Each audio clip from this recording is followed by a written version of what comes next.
नमस्कार साथियों, आज हम अंतर्राष्ट्रीय संबंध विषय के भूमंडलीकरण विषय को गौर से देखेंगे कि भूमंडलीकरण, उदारीकरण और निजीकरण ये क्या कॉन्सेप्ट हैं जिससे विश्व राजनीति में क्या बदलाव आए।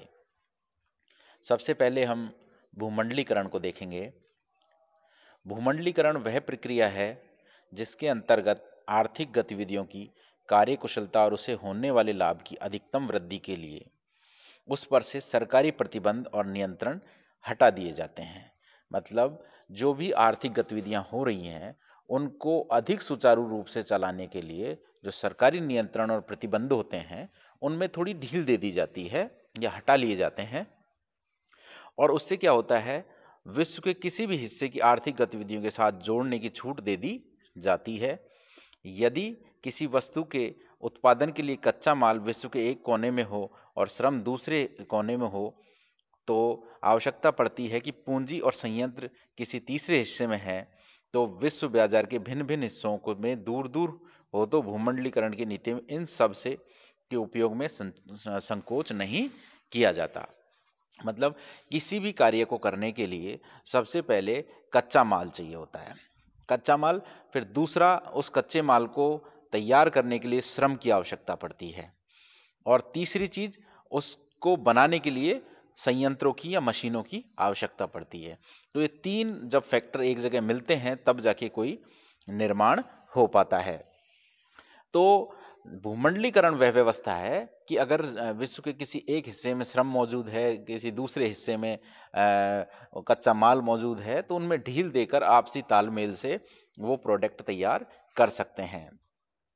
ऐसी स्थिति में विश्व की जो व्यवस्थाएं हैं, जो आर्थिक व्यवस्थाएं हैं, उसको इस तरीके से एकीकृत किया जाता है कि विश्व पूरा एक बाजार के रूप में खड़ा हो जाए या विकसित हो जाए, जिससे उत्पादन, विपणन और उसके उपयोग के कार्य निर्बाध रूप से संपन्न होते रहें। यानी उत्पादन अच्छे से होता रहे और उसका रखरखाव अच्छे से होता रहे, विपणन होता रहे और उनका उपयोग भी, यानी जनता को आसानी से वो मार्केट में चीज़ें उपलब्ध हो जाएं।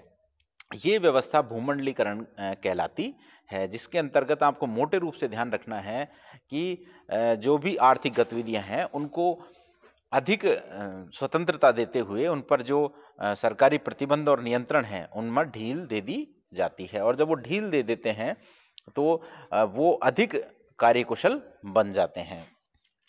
फिर हम देखेंगे उदारीकरण किसे कहते हैं।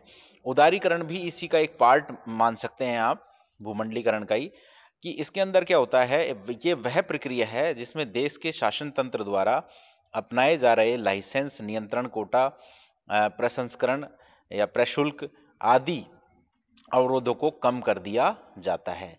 यानी किसी वस्तु को बेचने के लिए या आयात निर्यात करने के लिए जो भी लाइसेंस की आवश्यकता होती है या नियंत्रण कोटा की आवश्यकता होती है या प्रशुल्क जो लगता है, उनका सीमा शुल्क, टैक्स जो लगता है, उसमें कुछ कमी कर दी जाती है ताकि देश को आर्थिक विकास के मार्ग पर लाया जा सके।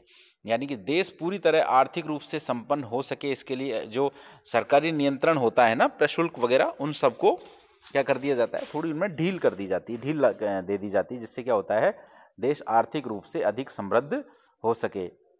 इसमें निम्न बातें शामिल है, जैसे पहली, वर्षों से चली आ रही औद्योगिक लाइसेंस प्रणाली को हटाया जाता है। दूसरा है, आयात पर लगाए गए बाध्य प्रतिबंधों को हटाया या कम किया जाता है। तीसरा है, विदेशी विनिमय पर लगे नियंत्रणों में ढील दे दी जाती है। चौथा है, वित्तीय व्यवस्था में सुधार लाया जाता है। पांचवा है, विदेशी निवेश पर प्रतिबंधों में ढील दिया जाता है। यानी कि जब कोई विदेशी कंपनी या विदेशी शासन उस देश में निवेश करने के लिए हामी भरता है तो उन्हें कुछ विशेष रियायतें दे दी जाती हैं। और औद्योगिक क्षेत्रों में सार्वजनिक क्षेत्रों के लिए रेखांकित किए जाते हैं, उन्हें निजी क्षेत्र के लिए खोला जाता है। सार्वजनिक क्षेत्रों की इकाइयों का आंशिक निजीकरण किया जाता है और अर्थव्यवस्था के विभिन्न क्षेत्रों का प्रतिस्पर्धी बनाया जाता है। यानी कि जो भी समकक्ष कंपनियां हैं उनको प्रतिस्पर्धा में लाया जाता है, जिससे कि कम से कम कीमत जनता को चुकानी पड़े। अब हम देखेंगे निजीकरण किसे कहते हैं। निजीकरण लोक उपक्रम की वह गतिविधि है या अधिक कार्यकुशल मितव्यताओं का दक्ष बनाने के लिए निजी के पहल शक्ति और भागीदारी देते हुए प्रोत्साहित करना है। निजीकरण वह व्यवस्था है जिसके अंतर्गत सार्वजनिक क्षेत्र के विषयों को निजी हाथों में देकर उनकी कार्य दक्षता को अधिक प्रभावी बनाकर उनका जो रिजल्ट है, उनका जो आउटपुट है, उसको अधिक प्राप्त करना चाहना है। तो धन्यवाद फ्रेंड्स, मैं समझता हूँ आपको ये उदारीकरण, भूमंडलीकरण और निजीकरण समझ में आ गए होंगे।